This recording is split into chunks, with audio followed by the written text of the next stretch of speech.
Should I go ahead and share my screen? I can learn to understand you much. I'm gonna wait about 2 more minutes for people to join, and then John, you could take over control. No rush.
Well, good morning, everybody. Welcome to our call today. My name is Joey Amato. I'm the Executive Director of the Indy Rainbow Chamber.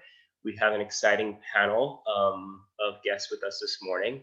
And before we get to our panel, I just wanted to let everybody know that on the 17th of February, we just confirmed that Justin Nelson will be doing a virtual call with us. He's the founder and president of the National LGBT Chamber of Commerce, and he'll be discussing LGBT certification, as well as what the National Chamber does. So they're like our mothership, I guess you could call it.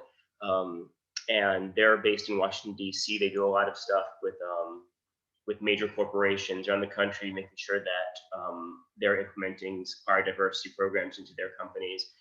So it's gonna be a really exciting call. With us today, we have Crystal Allen, who's the founder and CEO of Total Solution CPA, and Jon Markee of Remote CPA. So John, I'm gonna let you share your screen and take it from here. Thank you, Joey, and thank you to everyone at the Rainbow Chamber who has dialed in on this Groundhog Day. It sounds like we're going to have 6 more weeks of winter. Joey, can you enable participant screen sharing? That's an Angela thing. She's the host. Let me text her in case she's not. Oh, I got it. You got it? Hopefully. Does everyone see the intro slide? Yes. Okay, awesome. So as I was saying, happy Groundhog Day. Hopefully everyone can handle 6 more weeks of winter, especially since most of us are working from home. As Joey mentioned, my name is Jon Markee, and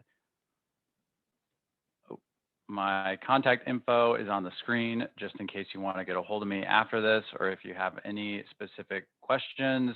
As mentioned, or the bio that went out in the email, I started my career in public accounting, jumped into corporate finance, and for the last 4 years, I've been working with small businesses and solopreneurs on a wide array of topics from bookkeeping, accounting, forecasting, budgeting, and everyone's favorite, tax returns. So diving in, some of the biggest updates that we have thus far. It's not as unusual as it was last year when the tax deadline was extended from April 15th to July 15th, but the IRS announced a delay in accepting individual tax returns, and the Indiana Department of Revenue delayed as well until February 12th. Many other states are following suit, but if you're in a rush to get filed, most of the tax software will allow you to submit your return, and then they will hold on to it until February 12th. and transmit to the IRS on your behalf. Later in the presentation, we'll get into some of the reasons why you may or may not want to file right away, or file by the due date, or even extend. So lots of fun updates there. Something else that's new for this tax season is the 1099 NEC, non-employee compensation. If you're a business owner, you're probably already aware of this new form. If you're an entrepreneur or solopreneur or member of the gig economy, you'll likely be receiving this new 1099 NEC, which stands for non-employee compensation, instead of the usual 1099 MISC, miscellaneous. But not to fear, the 1099 MISC is not going away. It will still be used for things like rents and royalties. If you are a business owner, yesterday was the deadline to submit the 1099 NEC to any service providers that you paid $600 or more to during 2020.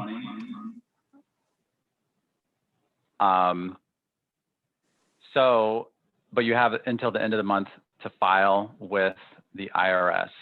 If you haven't filed yet, or if you missed the deadline yesterday to submit to the recipient, it's better to file sooner rather than later, because the penalty can be up to $550 if you intentionally do not file. Another big topic to keep on the radar is the SCorp election due date is March 15th, which is to file Form 2553. If you don't know what an SCorp is, it's a tax designation for small businesses up to 100 shareholders who elect to run payroll to cover their Social Security and Medicare taxes, otherwise known as self-employment tax. We'll cover more of this on the next slide. And I think everyone is probably aware, on December 27th, the CARES Act extension was approved by way of the Consolidated Appropriations Act. Not only did this open the door for additional paycheck protection funding to small businesses, but it also included a provision to send economic impact checks up to $600 for individuals and $1,200 for married couples. Additionally, $600 for each qualifying child. So where this gets tricky is if you have not yet received your stimulus check payment, what you deserve, whether in this round or the previous round last April, you can claim a credit on your taxes, but it's possible the check could cross paths in transmission with your tax return. Crystal, I don't know if you want to add anything about these stimulus checks here, or wait until later.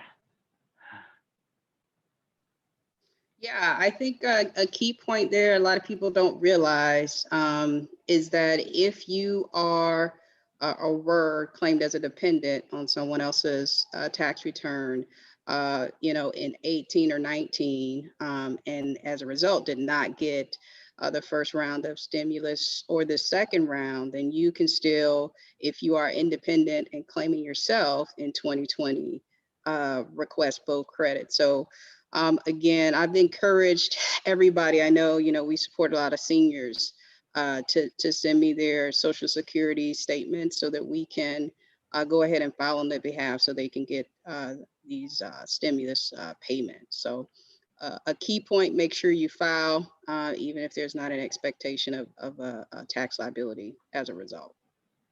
Awesome, thank you for that. So we'll dive a little bit more into the SCorp election, because that could really benefit some people. As mentioned, it's a tax designation for small businesses up to 100 shareholders who elect to run payroll. It allows owners to put themselves on payroll and avoid having to pay payroll taxes for wages above their W-2 wages. This is because they take these earnings as distributions.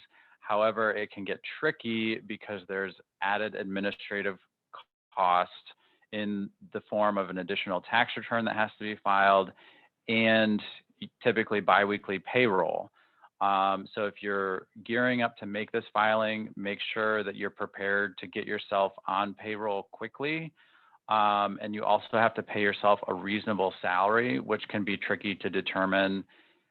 There are several approaches to calculate your reasonable salary. That's probably something that you'll want to reach out to your tax professional for.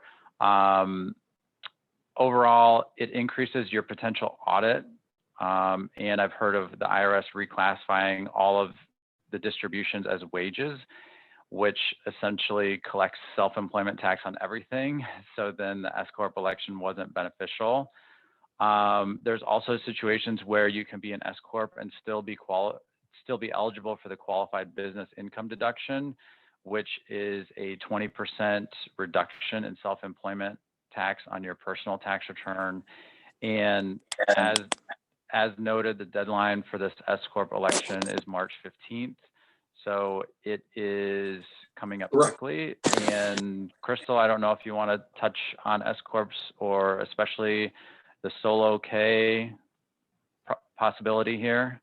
Yeah, I mean, to John's point, I think, if you're a small business owner who's not electing S-Corp treatment, and you're ranging in terms of net income after expenses, between 30 and 70K, it's certainly worthy of an assessment to determine whether there's an opportunity to save on self-employment tax.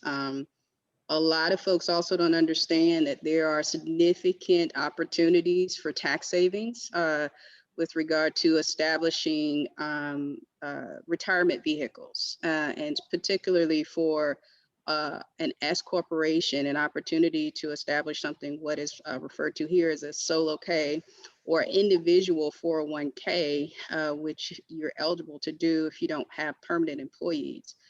Can allow for saving 50,000+, deferring 50,000+ in taxable income to a later time. So again, an opportunity for significant savings.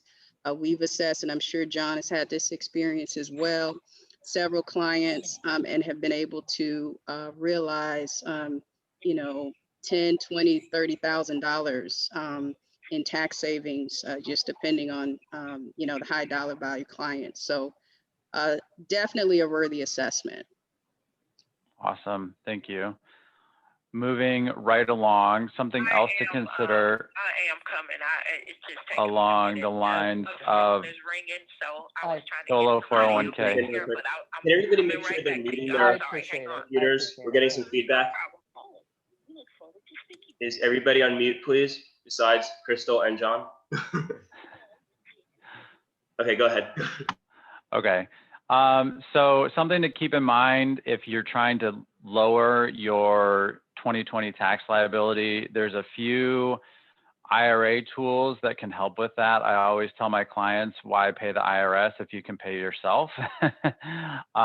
So for example, if you're a small business owner, you are still eligible to open a STEP IRA, and you can contribute up to 20% of your self-employment compensation, up to $57,000 for the tax year, and you can do that up until April 15th or the day you file your tax return, whichever is earlier.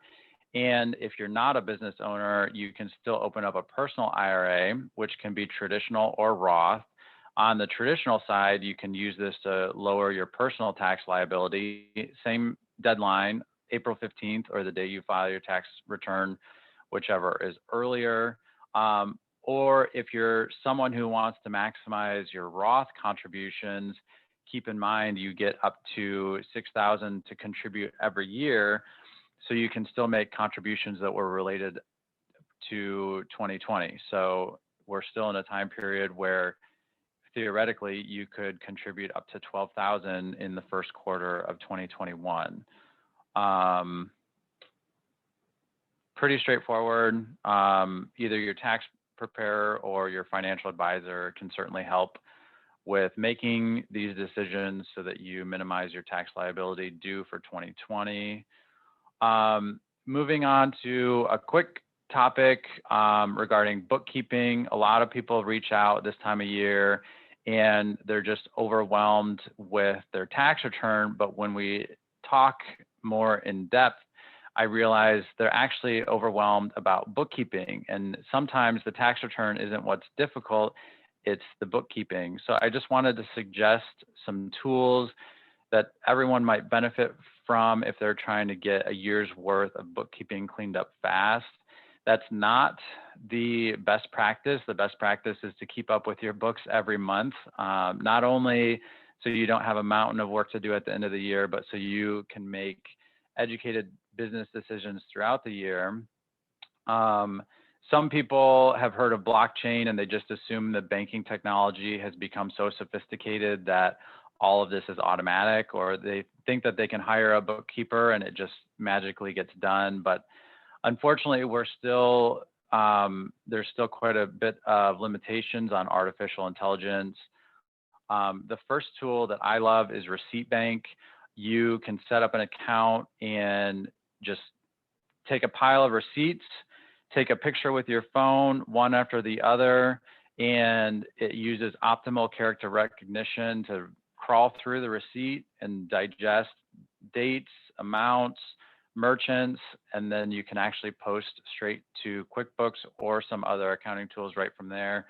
QuickBooks has tried to implement this tool right within their QuickBooks Online platform under the banking tab. It's becoming better and better. So if you're not willing to spend the money on Receipt Bank, that could be an option. There's also something called SAS Ant, which allows you to put everything in a spreadsheet and do mass uploads into QuickBooks Online. And if you're not already using bank feeds in your accounting software, whether it's QuickBooks or Xero or something else, you'll want to take advantage of this so you can connect right to your bank and pull in the transactions and make sure they're all classified. And if you haven't done this very much, you'll want to know what the difference is between a balance sheet and a profit and loss statement are, because at the end of the day, all of the accounts on your balance sheet should reconcile to some kind of outside statement. For example, your checking statement, or if you got a PPP loan, it will reconcile to a statement from the SBA. That's how we know the bookkeeping is correct. Expanding onto some common mistakes in accounting software. As mentioned, the cash reconciliation, a lot of people don't know that it's worth it to complete this. If you use QuickBooks Online, there's a special reconciliation tool that you can use to make sure that your QuickBooks balance matches with your bank statement. A lot of times I see clients that have a balance in their opening equity, and that usually happens because the bank feed went back to a certain date and just pulled whatever bank account balance was at that date and made an entry. And unfortunately, that's not correct. I also see a lot of duplicated sales in undeposited funds. So a client might generate an invoice for their client, and then they receive the payment, they deposit that in their bank account, and then they add it from the bank feed. Meanwhile, the original invoice is still outstanding, so their sales are duplicated. And then the last most common mistake is items that appear in uncategorized asset, uncategorized income, or uncategorized expenses. QuickBooks and other accounting software loves to suggest these categories without really knowing what they mean. So the last item I have before I pass it off to Crystal is just an overall discussion as far as whether or not you want to extend your tax filing. And when Crystal and I first met to prep for this presentation, I was headed in with the mindset that extensions would be bad this year because there could be some more COVID government assistance. And in order to qualify, I was assuming that you would have to have a tax return filed and completed for that. But Crystal brought up a great point. There's some small businesses, especially those with the solo K, who can extend their contributions by extending their tax return. So Crystal, I don't know if you want to piggyback on that and then take it from there. Yeah, no, absolutely. So, like John mentioned, and I do encourage people, obviously, to file timely, right, to avoid penalties and fees. However, there are instances where, and this is kind of related to what I talked about earlier, where you have as a solo K, if your firm or your organization offers a solo K to you as a sole practitioner or single member owner, then you have the ability to make contributions on behalf of your employee, yourself, right?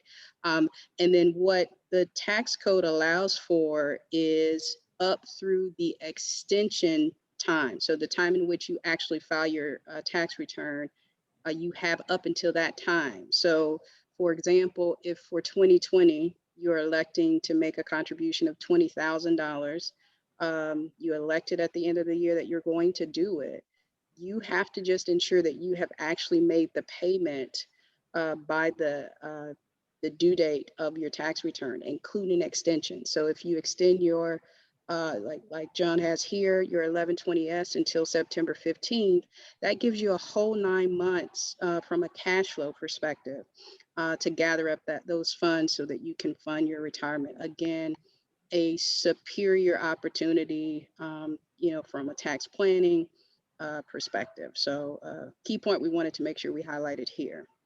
So maybe someone could consider preparing their tax return and just keeping it on extension so that if there's some government regulation that you have to be filed for 2020, they can go ahead and submit that. Otherwise, just hold on to it until the due date. What do you think about that?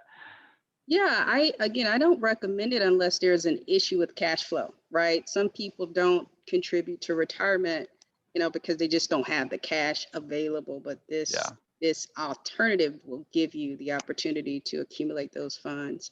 And I will say, I'm going to touch on the PPP if we have time near the end of my spiel, but what we're finding is that there's not, unless you are a new business, in most cases, a requirement to have your 2020 tax return filed True. for purposes of PPP for small business owners. So, Yeah. but again, do file on time. It saves you headaches. Obviously, no one wants to be penalized or fined. And I think another key point here, Mark, John, I don't know if you mentioned it, is that, an extension of time to file is not an extension of time to pay. Yes, So, good point. a Always lot- need to mention that to clients. Yes, but I file an extension that does not give you an extension of time to pay. What that means is that you won't be penalized for late filing, but you will likely accrue interest for the time in which the tax liability was due between that time and the time that you actually remit the taxes. So Yes. Thank you for adding that. I'm going to go ahead and stop share, and then hopefully you can take it from here. I'm going to try here.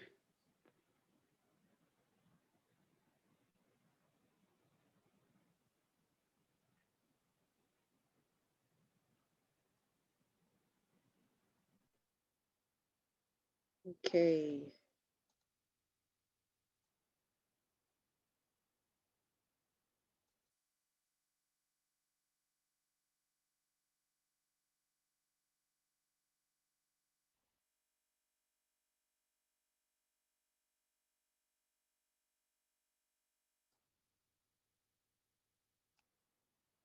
Bear with me here.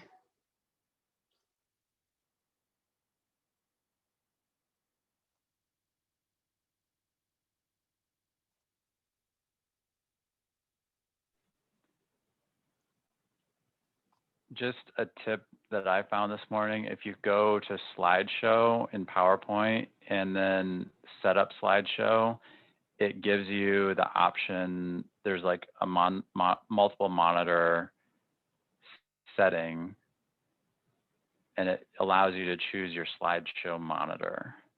Hope that helps. Okay.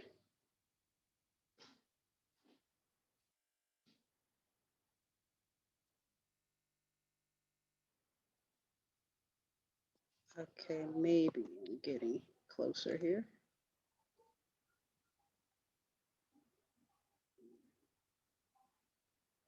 Krista, we all saw it before. I'm not sure if there was something wrong with what you were doing. a few minutes ago, but we all did see it on our screens.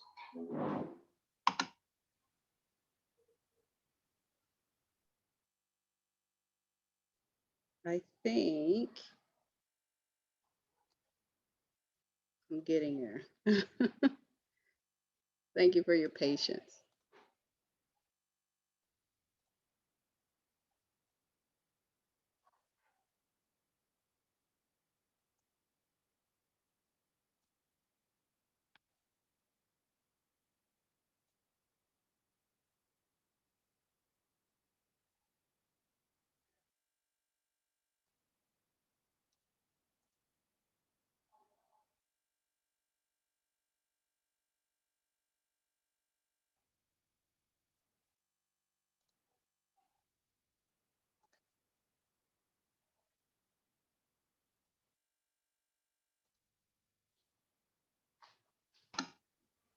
Okay, what do you all see now? We see ATS Winter 2021 webinar. Okay, great. Thank you so much for your patience again. So my intent this morning is just to quickly run through a couple of items here so that, in addition to being prepared for tax season, there's also an opportunity to have some awareness about the opportunities to save with regard to some of these tax deductions, as well as take advantage of some of the tax credits that we'll see have come out with the COVID relief efforts. I'm Crystal Allen. I'm the CEO of a Total Solution CPA Consulting Services. Our intention is to help organizations start, grow, and sustain. We service both individuals and nonprofit clients, and then I'll also have my contact information at the end of the brief. We also always have to do this disclaimer that our intent is just to provide information. We're making no assertions with regard to laws and regulations, and not offering official advice, right? Obviously, everybody has different circumstances, and therefore, should seek out a tax professional in making some of these decisions. Okay, so discussion topics. Again, I'm going to cover the pandemic relief accounting guidance, some of the changes to the individual tax payer. I'm going to touch briefly on the Families First Coronavirus Response Act and the credits that came with that, as well as the way in which the legislation that came out the end of 2020 impacted its application. In addition, if we have time, we'll cover a little bit about the PPP, as well as the Economic Injury Disaster Loan and some of the targeted advances that they are making available to our business owners. Okay, so background here. I don't know how much you guys have seen, or John, how much you know about this, but this bill was almost 6,000 pages. And our colleagues out at the AICPA spent a lot of time digging into, the terms and making it plain for us so that we can help try to facilitate some of this with regard to our clients. So what this chart is, and I won't spend a lot of time talking about this, but the individual stimulus tax credits, these are, hopefully most of you have already gotten your checks. If they're due, again, you have the ability to request these, through your 2020 tax return. And what a lot of folks didn't realize is that it's actually a credit, a refundable credit against your 2020 tax return that was advanced to you in the form of a stimulus check. Here are just a few other items of note. So, with regard to retirement plans, Congress came out with some guidelines that allowed for us to draw up to 100,000 from retirement. The intent of this is to allow for some coverage, when there's loss of income or income generating opportunities. This is really a good alternative if people find themselves in dire need. And I think there was a stat I saw recently that about 60% of folks have already drawn off of their retirement, kind of using that as a gap, if you will, as a gap coverage. Typically, if you draw money off your retirement early, you're subject to, in addition to paying taxes on that income, there's a 10% penalty, and that is waived with this legislation. And then in addition, they allow you up to 3 years to pay those funds back. Again, that's a really important opportunity for someone who's trying to figure out how to cover a shortfall as a result of COVID. Another point I wanted to mention, I think is worthy, is that with the Tax Cut and Jobs Act, which went into play under President Trump, former President Trump, there was an expansion of the standard deduction. And what happened was a lot of folks, as a result, were no longer itemizing just because of the significant increase in the standard deduction. And in some ways, some studies have found that it had deterred folks from making charitable contributions because they weren't getting a direct result with regard to a deduction. And so what this legislation did was add an on-top deduction. So without regard to whether you itemize or not, you can still take $300 or $600 if you're married filing jointly, as an on-top deduction against your taxable income.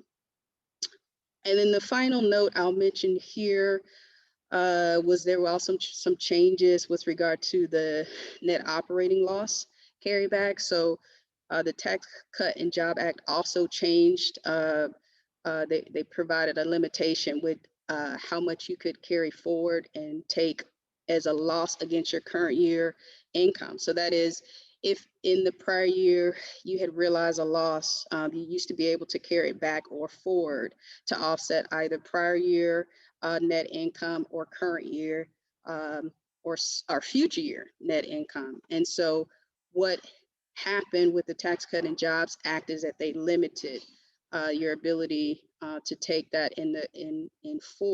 take it forward, and then also remove the ability to take it back. So what this legislation did was add a provision that if you had 2018, 19, or 20 losses, that you can carry it back for 5 years, which again, that's another opportunity to carry back losses and directly could directly result in a refund, a cash refund. The idea there is to, add or stimulate the economy in some way. So I'd like to offer opportunity for folks to ask questions as we walk through this. So I encourage you, if you have questions, I want you to ask them, write them down, so that we can make sure that we cover. All right, here's one other thing. A lot of folks are talking about the Paycheck Protection Program, but not many folks are talking about the ability to take credits, as business owners to cover wages paid for non-productive time as a result of COVID-19. So essentially, last year, there was a mandate that required small business owners to have a period of covered leave if their employees required it to take care of themselves or a loved one, either due to illness or if it was related to caring for dependents, the closure of the childcare or school, right? The childcare facility or the school. And so with that, they knew they had to offer some relief in which to cover those costs. So what they did through this act was provide for coverage of $511 per day for an employee to cover their own costs, for up to $5,110 per employee, or to care for someone else, $200 a day.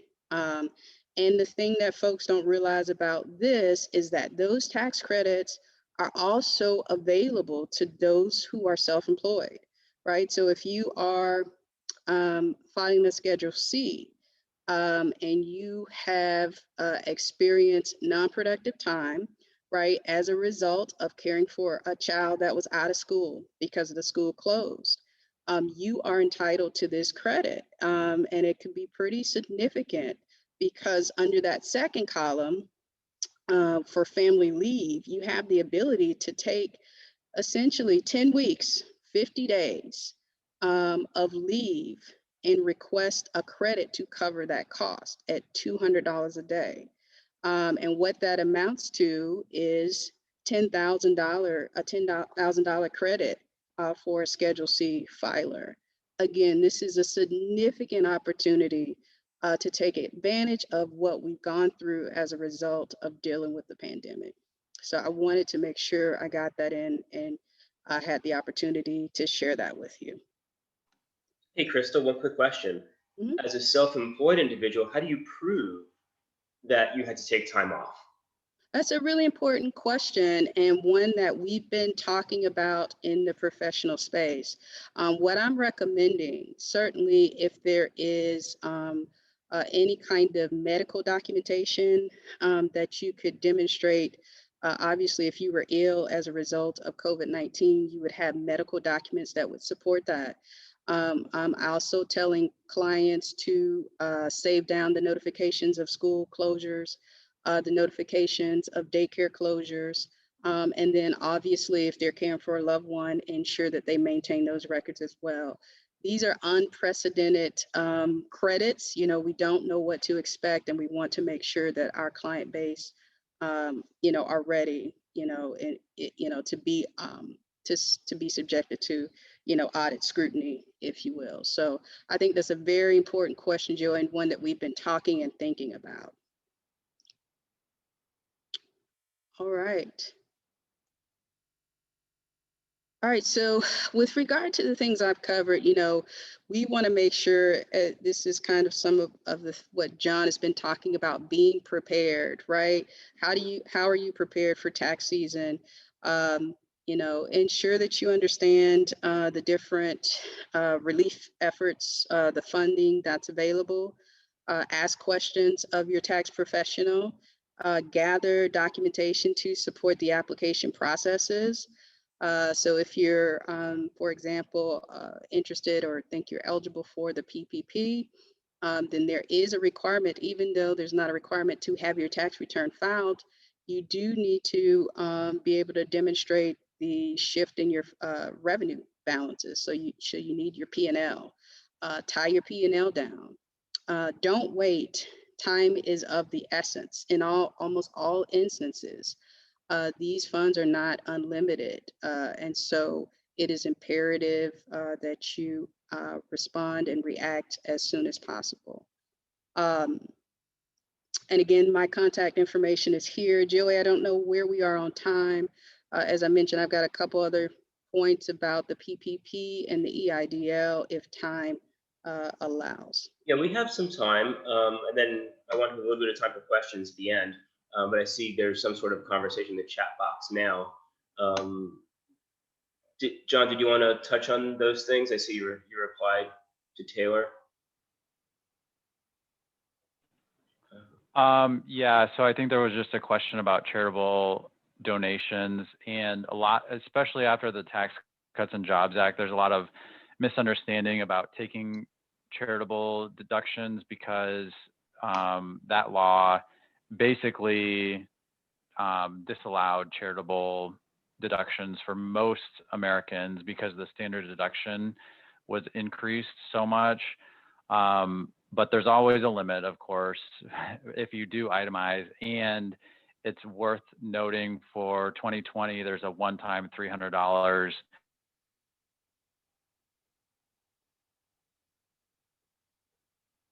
I think. Okay, Crystal, you could go ahead. Yeah. What John is saying is there's a $300 on the top, right? That's what I was pointing out. So a lot of people, right, they could give $10,000 and not see a difference in their tax return had they not, right, because they were taking the standard deduction. But you know, the $300 is an incentive. I wish it was more, right, because we want to ensure, obviously, that if people are incentivized by that ability to deduct, that they are still encouraged to give. So, all right. Do you think, Joey, we answered that question about charitable contributions? I think we're good. I think we could go ahead with the PPP portion. Okay, very good. And really quick. So as most of you know, the first round of PPP came out of in March of 2020. The intent was to help encourage and support employers with maintaining their employee relationships and making it through the pandemic. So the intent was to cover a couple of months. And as we know here a year later, we are up for a second round of that. So what I'm going to focus on here just a little bit are the requirements for a second draw of PPP. I also want to point out that even if you did not get the first draw of PPP, it's still an opportunity to apply. And if you're applying under the first round, so you have not yet received a PPP loan, you're subject to the original rules for the first draw, which can be advantageous for those businesses who cannot support or meet the requirements of the second draw. So I'll share that. So in a nutshell, the second draw of the PPP has a little bit more of strict requirements with regard to eligibility. So in order to be eligible, obviously you have to have 300 or fewer employees. Previously it was 500. And then you also have to demonstrate a 25% reduction in gross receipts. This is income, not including a first round of PPP. So just income, not net income, revenue, sales, money that's come into the business. So when we compare either 2019 in total to 2020, we're seeing a 25% gross reduction. Or if we're comparing a quarter, any calendar year quarter within 2020 to 2019, we're demonstrating a 25% reduction. And so we have an example here just as a point of reference. And based on if you meet the eligibility requirements, what the loan offers you is 2.5 times your average monthly payroll to include the cost of employee benefits, medical health benefits, dental, retirement, as well as your costs for the state unemployment program. So a significant opportunity to get 2.5 months of coverage for your employees. They expanded it for 3.5 months of coverage if you're in the restaurant business. And the great part about these loans is that they are forgivable, meaning that as long as you are meeting the requirements outlined in the regulation, that you can request forgiveness of that loan, meaning you don't have to pay it back. Another kind of key thing that came out of the legislation was with regard to previous and future disbursements of these fundings, is that you also will not be required to pay any taxes on it. That was a significant concern to the business community. So all good news with regard to this second round of PPP. This chart just provides, kind of some of the things we've been requesting of our clients as we work them through the PPP loan process. The AICPA, which is our standard setting body, our professional organization, established or partnered with an organization that built a platform that allows now your CPA to submit your application on your behalf, which has been so very helpful to us as we try to support our client base in getting access to these resources. So So depending on what type of business you have, there's various documents that may be required. The good news is that it's not a whole lot. You just have to demonstrate that you were in business. So they're looking for some type of payroll tax return, some type of invoice, a bank statement, and then also be able to substantiate that you meet eligibility requirements. And finally, and I won't go through this chart too much, but essentially this is laying out, again, what expenses are allowed. It's important that you stay within the parameters of the law so that you can then request forgiveness in the future. I won't go through these just due to time, but I will say briefly that as an alternative to the PPP, there's an opportunity to take advantage of the employee retention tax credit, and actually in conjunction. So they came out with some clarifying guidelines that says you can also take advantage of this credit even if you have received, in some instances, PPP. So again, there's a lot of opportunity, all things that I think warrant conversation with your tax professional and your financial point of reference. The final thing, Joey, I'll mention, and then we can open it up for questions, is that there is something that that recently came out too with this legislation, which is called a targeted EIDL advance grant. But essentially, many folks during kind of the first round of stimulus to the business community applied for the economic injury disaster loan. And this was a loan with favorable terms, but it was not forgivable.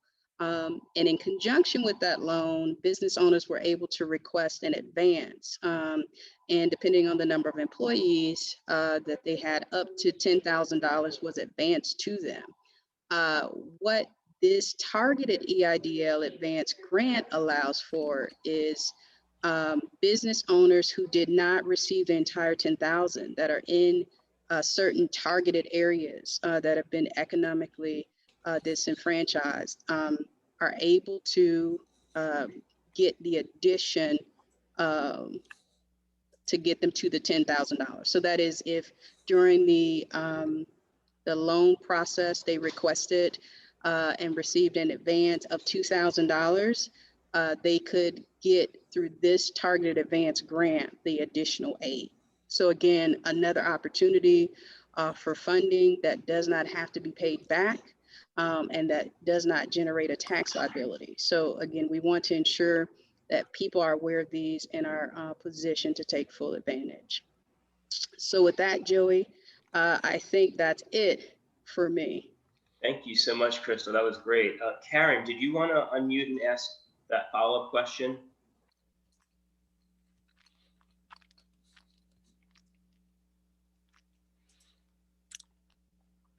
Hi. Hey. Yeah, I mean, I was just following up on Taylor's question as well, is about whether or not the funds that we receive for the PPP are taxable. No, they are not. So, at first they were going to be. Okay. So what they were going to require is the way they termed it is that you would not be able to deduct the expenditures that you had covered with the funds. So if you had covered $10,000 in employee expenses, you would not be able to then deduct them. However, with the legislation, the Consolidated Appropriations Act that came out at the end of December, they clarified and updated, changed essentially that requirement. And so there is no taxability of those funds. They also clarified that in assessing the reduction in income for the second round of PPP, that you do not have to consider those funds as income either, and that you will not have any restrictions with regard to deducting the expenses covered with the first round of PPP. So all of that was really good news for our business owners. Okay. Good question. Anybody has any other questions, feel free to unmute or type them in the chat box.